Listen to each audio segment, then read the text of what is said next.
年澳門最具投資價值嘅項目咧，就係我哋而家身處呢度13皇宮酒店。咁而家咧已經裝修完畢啦。作為澳門大宗交易嘅資深從業員啦，咁今日就受到佢老闆專程咧嚟去體驗呢一個澳門未來嘅新地標。而家咧我就企喺13酒店超氣派嘅大堂，咁呢度咧有2項世界之最。咁第一樣咧，大家見到呢個巨型透明嘅酒櫃咧，入邊全部都係珍藏級嘅路易13干邑。咁至於有幾多百支咧，下次等你哋嚟數完咧，話翻俾我知。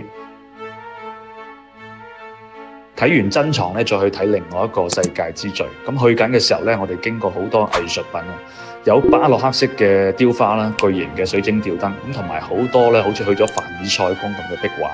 咁啊，真係每一個角落咧，都係凡爾賽嘅打卡位啊！喺度住耐啲咧，真係有一種歐洲貴族嘅體驗啊！我哋而家嚟到另外一個世界之最，呢度咧係獲得2項健力士世界紀錄嘅鎮店之寶啊！後邊呢幅巨型嘅綠牆咧，匯集咗超過18萬棵植物，咁啊成幅超高50米，由5樓咧一路上到去20樓，喺度游水咧有一種熱帶雨林嘅感覺啊！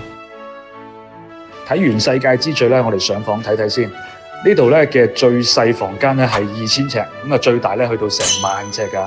咁鏡頭咧可以稍為咧睇下客廳啦，同埋唔同嘅位置，咁俾大家睇下佢嘅面積同埋裝飾。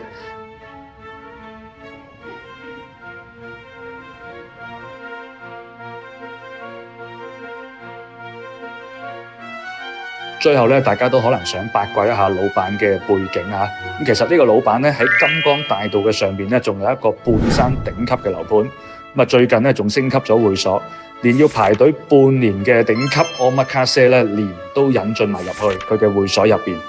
咁啊，而家呢個樓盤咧3000尺咧都係1000零萬嘅啫。咁你估唔估到喺邊度咧？